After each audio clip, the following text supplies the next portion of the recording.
Good afternoon, everyone. Thank you for joining today's webinar. My name is Jackie Bello, and I'm the Programs Manager for Debbie's Dream Foundation.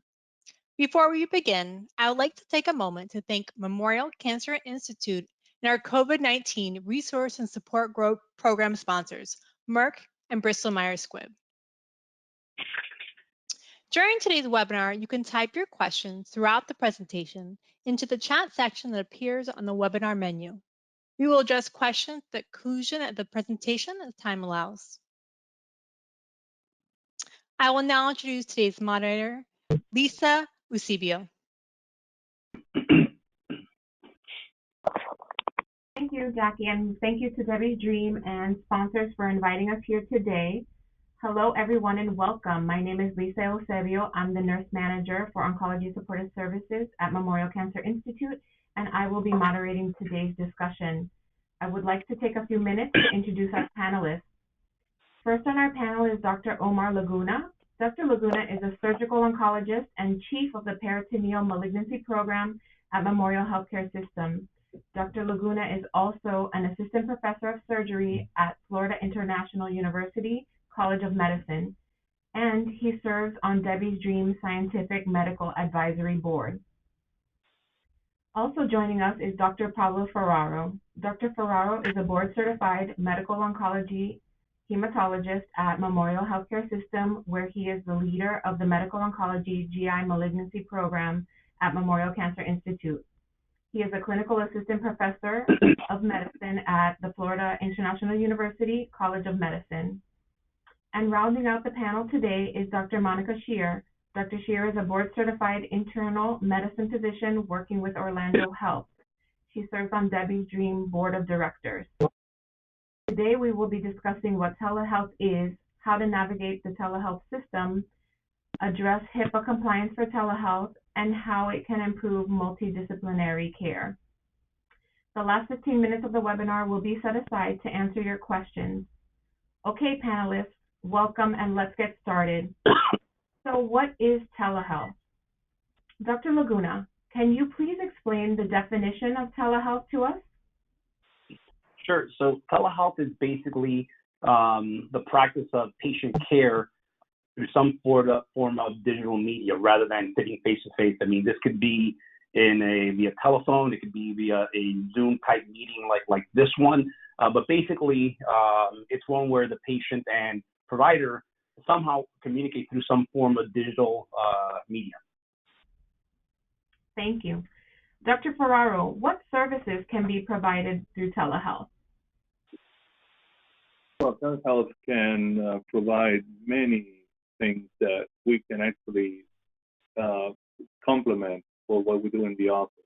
Telehealth can give you a pretty thorough history for patients without having them in the office. You can have a review of systems, again, very thoroughly done through a computer system, Zoom-based. We can also share information, take pictures, order things through telehealth, like if we were in the office.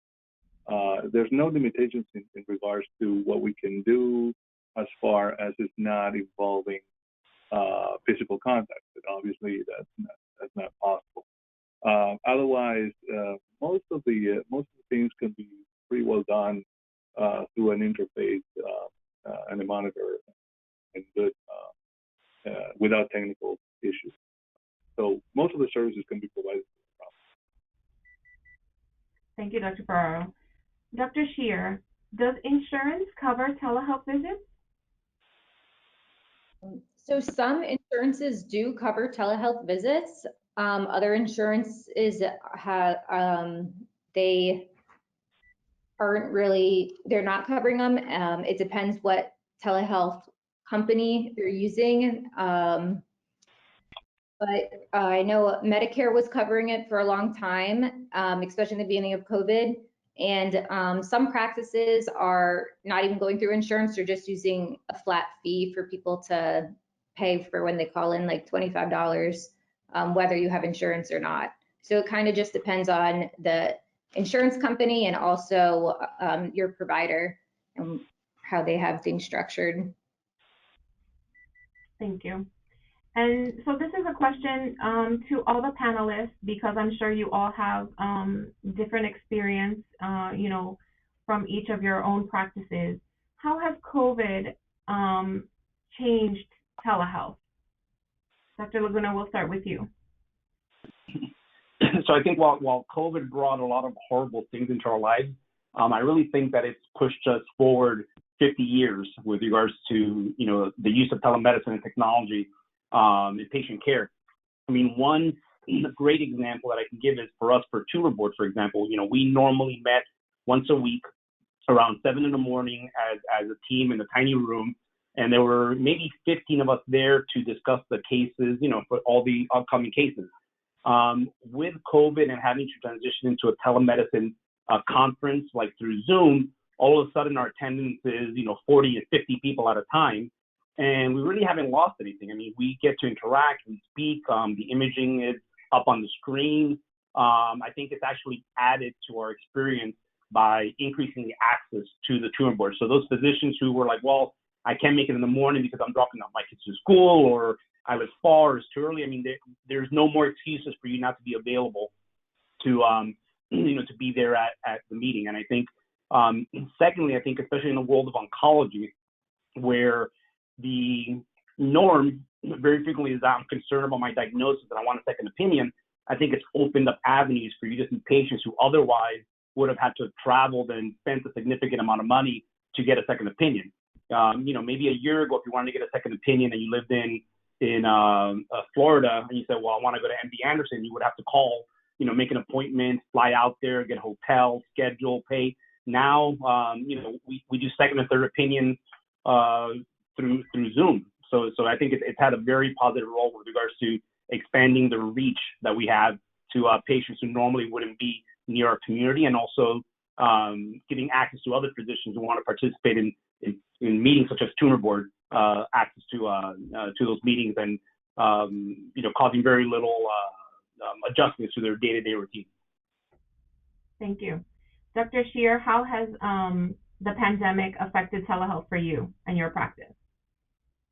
So for me, since I work in the hospital, how telehealth has helped or COVID affected our telehealth is it really just amplified it.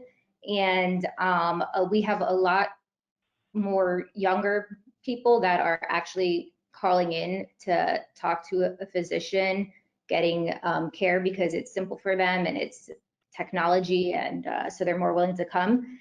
And also people being able to call into us has decreased the strain on the healthcare system instead of all these people coming into the hospital, so that it put less of a surge on the facility, and it helped even our PPE use. Everyone coming in, it's easier to just do a face-to-face and kind of triage from there, because not everybody has to go to the hospital.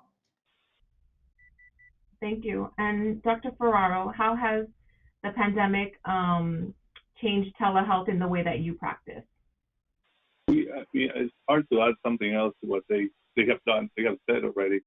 I work with Dr. Laguna. We work together. So I share completely what he's saying. We have our tumor boards and our meetings and everything else. It really goes well through telehealth. In the past, it used to be a limited amount of people. Here you can share imaging, discuss things with people that otherwise wouldn't be able to be there. Also the visit, the issue of some patients not showing up before for visits that were routine visits, and they didn't want to travel, they didn't want to go in and spend the time. Now with the telehealth visit, if it is a routine follow-up, even for oncological patients, we see hematology. I mean, I'm a medical oncologist, so we see a hematologist, so we see both. But mainly for hematological patients, sometimes that we have to follow, it's very easy to do a simple telehealth visit, share the labs, tell them everything is okay, and we'll see you back in 6 months with another telehealth. So it captured many people that otherwise wouldn't come to the office. So that I saw a major change. And obviously the imaging and the discussion with other specialists is much more fluent. We can share the image of pathology and everything. This is a complex specialty. We have to put everything together in one plate. And it's hard to do. The traditional tumor board used to fall short in that. So I think telehealth helped significantly. Thank you, guys. I really do think, as from my experience, from the patient perspective, I think the telehealth follow-ups have really been helpful with allowing patients to maintain their work schedule and not take so much time away from their work. The telehealth visits, the follow-ups are very fast, so they could take it on their lunch break or, something like that. And I think it's really helped people maintain their work environment. So thank you, guys. We'll go ahead and move on to the next topic, which is how to navigate the telehealth system. So Dr. Shear, how do you set up a telehealth visit in your practice? So for me, since I'm in the hospital, and the people that call in is for anybody affiliated with our hospital, anywhere, not just including physicians or nurses. So we have it just that if you want to call in, you just sign up on the portal and you can just call in. You don't need an appointment. We have enough people working that somebody is able to pick up their call within 5 minutes. Nothing needs to be scheduled. So when I start a day of telemedicine, I don't have a list that says, okay, I'm seeing so-and-so this time, that time. I could see 30 patients in one day. I could see 20. It's just whoever wants to come in, call in. Thank you. It's definitely different on our side. So Dr. Ferraro or Dr. Laguna, would you like to jump in and explain how a telehealth visit is set up at our system? So, for our system, it's very similar to setting up an appointment. You call, you schedule an appointment, and you explain that you wanted to be a telehealth. So now what we frequently do, now that things are kind of opening up a bit, when the patient calls, we offer them a telehealth visit or a regular visit. Once it gets scheduled within our computer system, we have the My Chart, which they have available on their apps. They can actually log on at whatever time they're supposed to log on. I have on my schedule that I have an appointment at whatever time, 1:30, for example, and I'll log on, and it'll show me that the patient is already logged on and waiting in the virtual room. And once I click enter the room, then we're both available just like we are, just like we're sitting right now, just like a typical Zoom meeting. And if for whatever reason, every now and then there's a glitch and we can't see imaging and we can't, then oftentimes we'll convert that to a telephone conversation if necessary. But that's on a rare occasion that for some reason we just can't get the cameras to work. Dr. Ferraro, you agree? Yeah, we do the same thing. It's just we make an appointment, we get the call. We usually have a lapse, like a 20-minute tolerance lapse. That you can see the patient within those 20 minutes. Sometimes you're back up with another person. You come in, you go in the room, then you do it. If there are other platforms that we can use, either eventually if there's technical problems, you can make a phone call. But you can actually use outside, like other platforms, like whatever platform you can use just to see the patient, and it's still valid to do it because you have your computer and then use the platform inside. So it usually works fine. It's easy to do. With patients that have My Chart, we share the same system. So basically, you have to have the computer set up for it. And it works. That works fine. Thank you. Yeah, the next question was going to be, is telehealth available to patients who don't have computer access? And I know, Dr. Laguna, you already made mention if there was technical difficulty, but in lieu of technical difficulty, if it's an elderly patient or any patient who just doesn't have computer access, are you able to still do the consultation? Sure. So, most of the time we could do a telephone call. Not infrequently, a lot of patients have iPhones, and even the elderly patients, I've already learned how to use it so they can talk to their grandkids and their parents. So oftentimes we'll use that existing technology like FaceTime to be able to see the patient and be able to talk to them directly. I think the important thing here is that we don't lose the face-to-face, right? I mean, it's bad enough with COVID that people have segregated themselves, and then when they're together, they're wearing a mask. and you lose that human touch, so to say. So I think that if we're going to do this successfully, it's very important to try to keep as many of our cues available, be able to see the patient. One thing to talk somewhat about a diagnosis over the phone, but it's another thing to be able to see their face and see how they responded. And and when there's a pause, realize that the pause isn't because they're not talking; it's because they're concerned. So we try to incorporate as many of our senses as possible. So it can be done, but ideally we'd want to keep the image. And again, I think most patients, even elderly, know how to use FaceTime and can keep that face-to-face discussion. Thank you. Dr. Ferraro, can you discuss with us any pros and cons of using telehealth? Essentially, the pros, we've been talking about them all along. I think that the major issue possibly with telehealth is the non-physical contact, the physical exam, something that you need to sometimes assess, and there's no other way that you can do it unless you have the patient in front of you. There's a little limitation to that. Sometimes patients don't tell you everything on telehealth. If you're not, when you see a patient, you may be able to pick up things that you don't see on the monitor from the waist down. And I have examples. I'm not going to get into the examples. I have examples of that. So the problem is, if you see somebody on telehealth a few times and then he comes to your office and her right leg is swollen and he didn't tell you, then it's a problem. So the physical exam is it's important, and sometimes your eyes pick up other things while you have the patient in front of you. This eyeball thing, this physical contact, it's something. As doctors, we are trained on this forever, and it's hard to replace on the TV. It's a little hard, especially from the training ground. I mean, we train different. I guess over time, things will be adjusted to the point. I see, as Dr. Laguna was saying, eventually you realize that there's a lag with this, that. You use the technology the way it functions, and maybe you're going to be able to have less limitations over time. But still, there's an issue. Sometimes I tell patients, "Listen, I need to see. Come to the office. I need to see." But again, I think for what it is good, and it serves the purpose.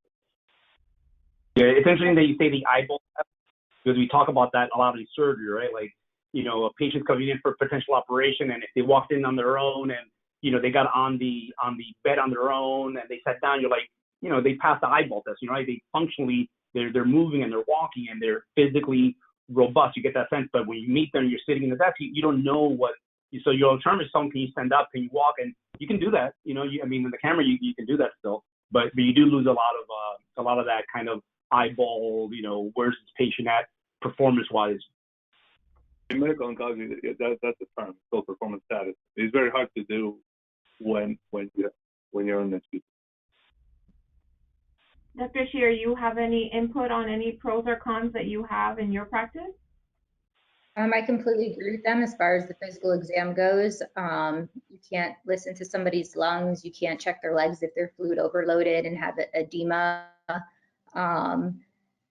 You can't do vitals, which are important, unless somebody has those supplies at their house, their own blood pressure cuff, a pulse ox. Very few people do. A lot of people calling in with COVID, and the ones that do is great, because I can say, what is your oxygen? And I could say, well, you better go to the hospital right now. But most people don't have those supplies at home. So that's definitely a con, but there's a lot of pros with it, as we were talking about, the just simple to make appointments. You're not missing anything. You can triage people. I've had people call in for chest discomfort and they're worried if they have COVID.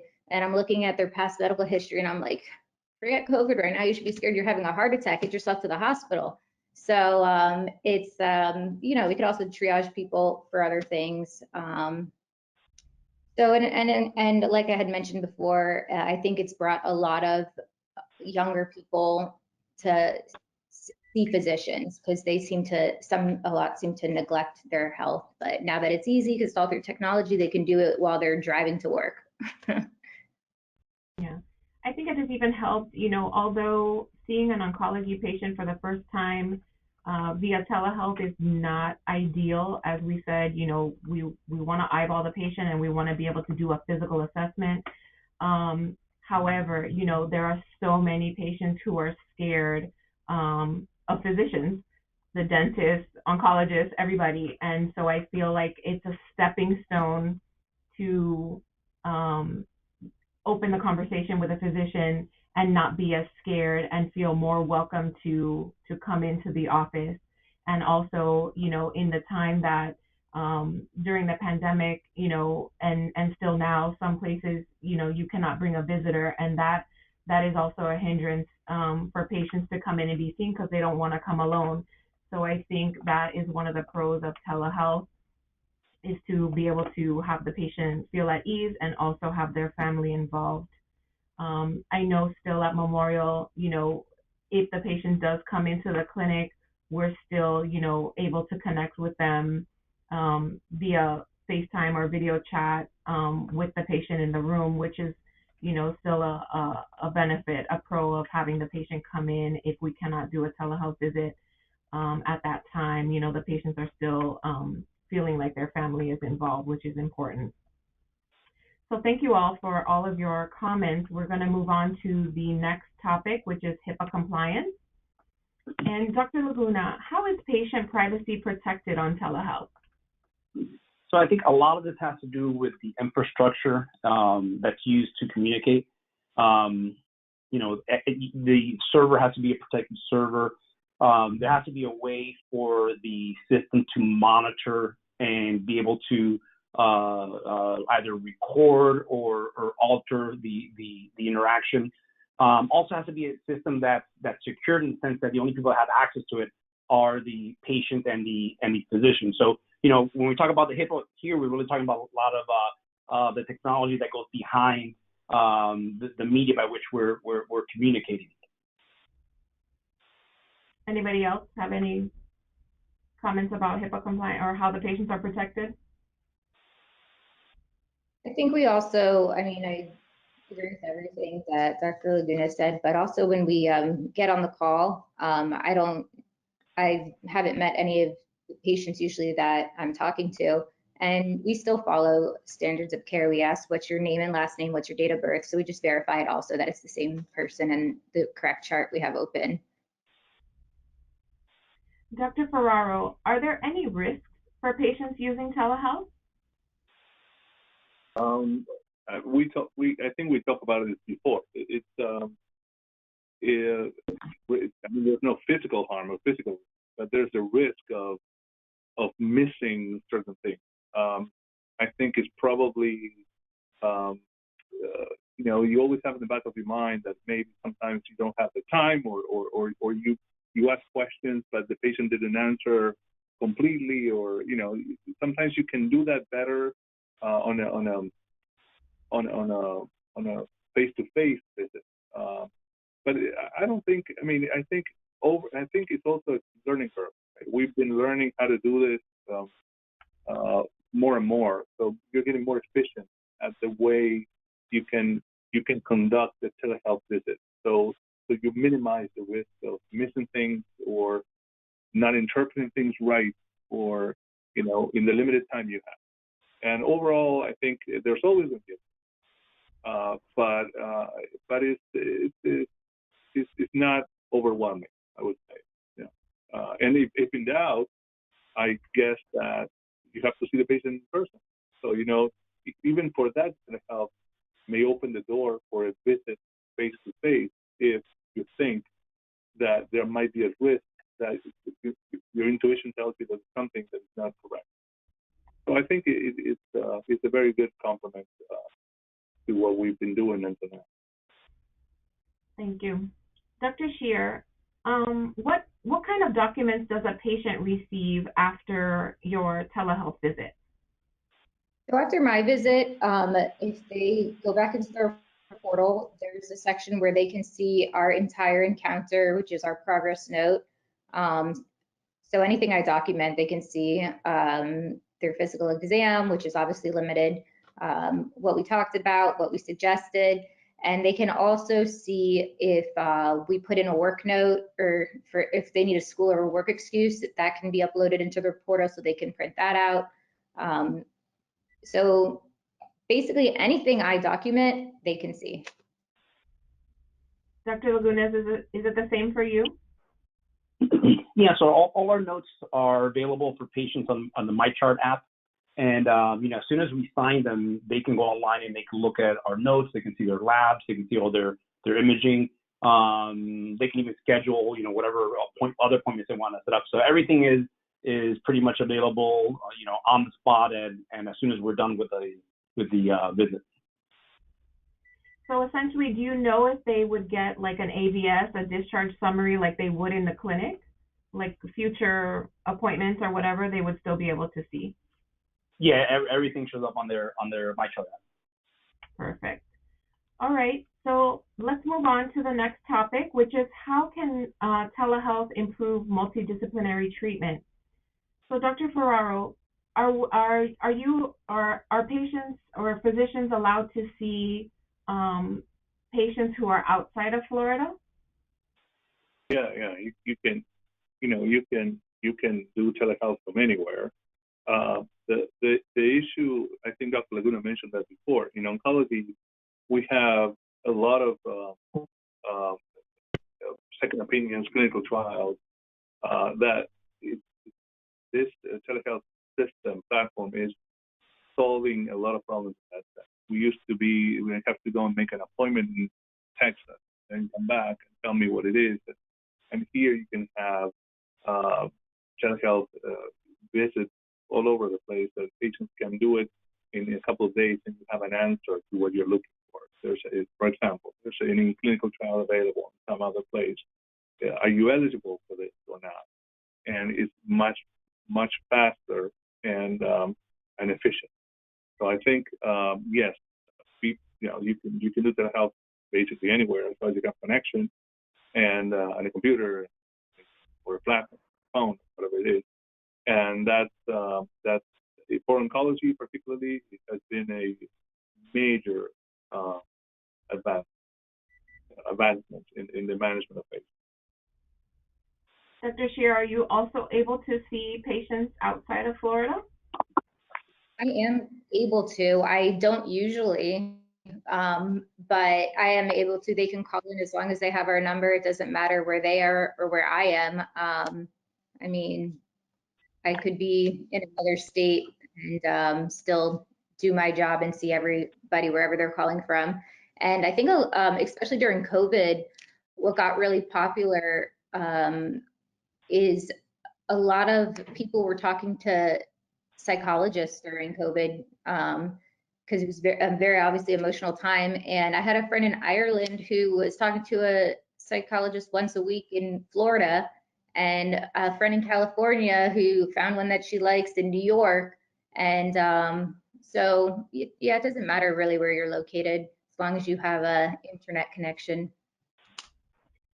I think my only concern would be insurance coverage. If you're being billed, if you're billing the insurance, obviously, I wonder if that would end up being an issue. But it's nice to know that you could potentially be anywhere and see any physician. Dr. Laguna, do you have any different input?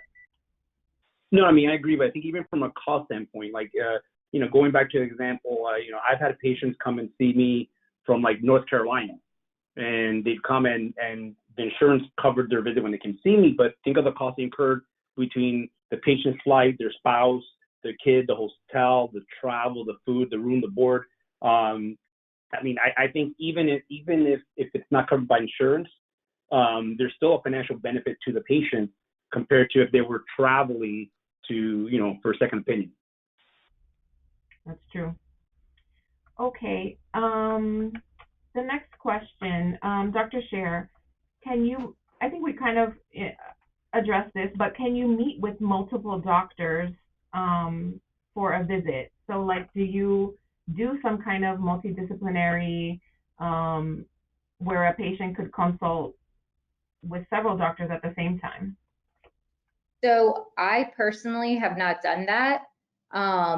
But what I have done is I've actually been talking to a patient and their mom on two different screens.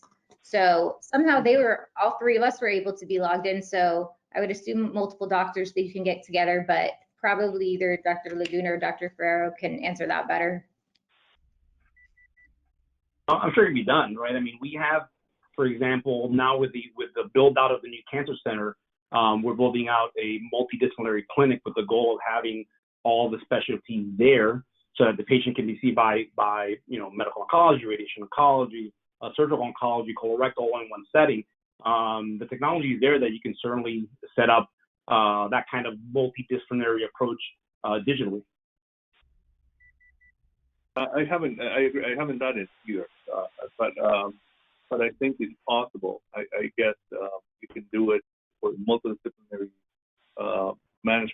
It could be done, and it's a matter of just putting the technology together to be sure that you document things the right way and that the conversation flows the right way. I have two doctors in the room. I haven't tried it, but it could be. Obviously, it could be. I think telemedicine is like your sign behind your head. Like, it's not perfect, it's almost perfect. Almost perfect. Do you like it? I mean, I think it would be, sorry. It's okay. I was going to say, I know here at Memorial in radiation oncology, for the convenience of the patient, let's say they were seeing medical oncology, but they also were going to see radiation oncology. We have multiple campuses, but sometimes they would have a consultation, let's say with one physician, and that physician happens to be on another campus. They have instituted telehealth so that the patient doesn't have to move, but they can still connect with the physician, which I think is fantastic for the patient's time and not having to drive to another campus. Go ahead. I'm sorry, Dr. Shear. Or I was going to say that I mean, in the hospital setting, we try to do multidisciplinary rounds and we try to see the patients at the bedside, the consults, but it happens probably 1% of the time because everyone's schedules are so different to actually set everyone up to come at the same time. And the families available also is not always realistic. So is it possible? Yeah, but to get everyone's schedule to line up probably is the hard part. Right. And so another question was, has telehealth improved the efficacy or efficiency of medical care? Anybody can answer, Dr. Laguna? I think so. I think if we consider, like Dr. Ferraro mentioned, patients who would normally miss an appointment, but now because there's ease and access will make that appointment, I think that's a huge value. Patients who may not want to travel long distances, there's huge value. I know my personal experience with telehealth from a personal standpoint. My mom was diagnosed with lung cancer during the pandemic, and she did her consultations from home with my sister there, my family there. And the same way that Dr. Shear said that it's difficult to get people's schedules to align, it's nice to know that you can have your support system around you at the time of a consultation where you may be dealing with very delicate news. So I think overall it probably has a very positive impact, more so than we anticipate. I agree. Well, I thank you all for all of your time, and I think we've gone through all of our topics for today, and we're going to go ahead and move on to question and answers. So one of the questions that came through was, as COVID continues to be less of a concern, do you see telehealth being utilized at the same level, or do you think it'll eventually gravitate back more to face-to-face visits? Dr. Ferraro? No, definitely. I mean, with the COVID pandemic, telehealth was essentially it. There were months here that we didn't have anyone in the office. I think now with the pandemic getting better, you will have less health visits, but I think it's here to stay. I don't think this is going anywhere else. I think it's going to be the way it's going to be, and obviously in future times it's going to be even more perfected to have access to other things that we don't have now as technology evolves. But this is staying; it's not going anywhere. And I don't know what is going to be the percentage of patients that's doing telehealth, and what is going to be the percentage of. I guess it's probably depending on the specialty, depending on your view, depending on how how you think the assessment is going to be best, but it's here to stay. And it's going to be in a significant percent. It's not going to be the 1%. It's going to be a significant amount of practice time through telehealth. Do you agree, Dr. Laguna? Do you think you'll maintain telehealth in your practice? Well, I agree 100%. I mean, I think this is technology, and that's been a long time coming. I think if it wasn't for the pandemic, we would have probably gotten here eventually. But I think now that we've kind of had a taste of it, and we're going to learn how to better apply it. So I can foresee a future where, when possible, we see the initial consultations face to face, and we might schedule, follow-ups intermittently through telemedicine. We may shorten the follow-up periods because now it's less intrusive to someone's schedule. So rather than see you every 3 months, we'll see you every 2 months. So I definitely think it's going to become a permanent part of our practice. I think with time, we'll figure out how to best utilize it so that it has the greatest impact on patient care. I know here at Memorial we have gone through some trials and tribulations when telehealth started. We weren't using it that much in our practices. So with that said, do you think all telehealth systems are equal? Have you found, what difficulties have you found, and have you had to figure out a way to use an alternate program to consult with your patients? Anybody? I think the millennials should take the lead. I mean, I think again, we're living in an age where, like, imagine if 20 years ago they told you you're going to pick up your phone like Dick Tracy and speak to someone and watch their face, right? So we're in an era where technology is evolving, and for better or worse, it may be one system that's better and one that's worse. I use Mac, but some people love IBM. I think they all work to some extent. I think with time, we're going to continue to use whatever's available and whatever seems to be the most accessible. I think really what's going to be the most accessible long term is the use of platforms that are available on the phone, because you're right, older patients may not use computers, may not be internet savvy, but everyone's got a phone, and everyone can learn to press a button that says FaceTime and talk face to face. Dr. Shear, have you guys at your system gone through several different attempts of ways to reach patients? We've only used one system and it's worked fine. So if there's a better one, I wouldn't know. But I kind of wanted to touch on the last question that you had asked about if telehealth is here to stay. I don't know if a lot of people out there are aware that, telemedicine has been around for a long time. We used it in the hospital all the time for years prior to COVID.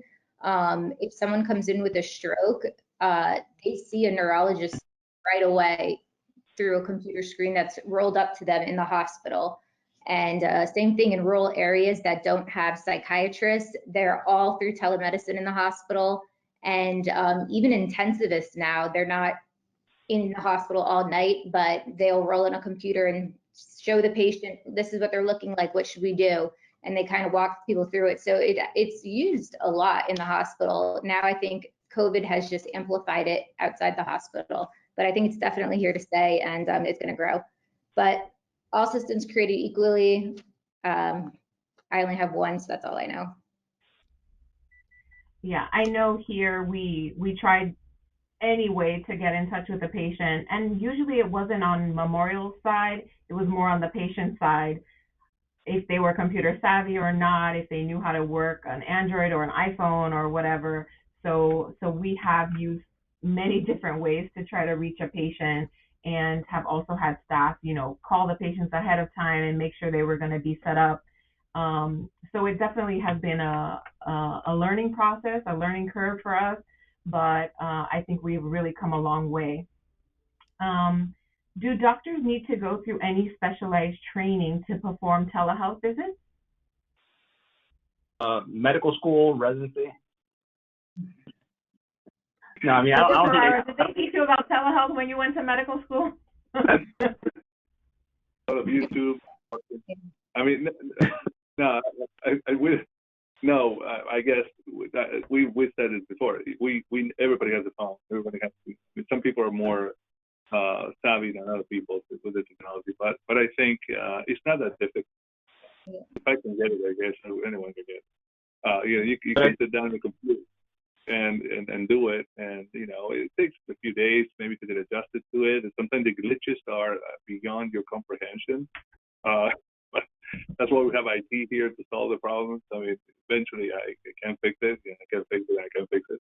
But in general, as you get a little more, as you get to know the technology, it's not that difficult. I don't think you need a special course on it. But I don't know. That's what other people think. At my hospital, they trained us to use the EMR just because we know how to document and navigate through it. It was probably a 30-minute session only. And then they made sure that my computer worked, the video worked to connect. So we did a trial run and it worked. So that was pretty much it. I think what Dr. Farrar mentioned before, I think is going to be an important issue moving forward, that we've been trained to see patients face to face. And there's a lot of cues and things that we kind of do innately from years of seeing patients over and over and over again. And I think that as telemedicine becomes more prominent, I think there may be a role in training and learning how to maximize your interaction with the patient. That might have to do with the way you set things up. It might have to do with the background. It may have to do with interpreting people's cues on a 2D image versus an actual a face-to-face interaction. Other methods of examining, like maybe we do have to teach physicians to say, hey, can you stand up and let me look at your legs? So I think we're going to learn a lot about this process as years go by, as physicians who want to continue to use this platform try to maximize its use. Can patients get prescriptions via the telehealth visit? Yes. Yeah, I think that, they probably have to fill in all of that information ahead of time, right? Put in their pharmacy. I know when I've done telehealth for my children, it asks, who's calling, who's the primary insurer, and, what the pharmacy is. And I have been able to, get prescriptions for my son through telehealth. It's extremely convenient, especially if it's a simple earache or something like that, So I think I think that works for you guys as well. I'm not sure about narcotics. Do you happen to know, Dr. Ferraro? Maybe not. Maybe they have to come in for. If the patient is in the chart, we have the chart open. So the patient has a chart established with us. He has to have, or she has to have it, because we're doing it in a health visit. Everything is in the chart. As far as you have the pharmacy that is updated, we can now prescribe narcotics to the computer, go directly to the pharmacy. We don't need a paper or triple tape. It's a process. You have to re-force.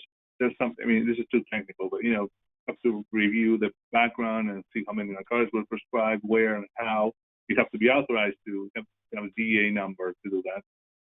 That's all on us. That's a medical thing.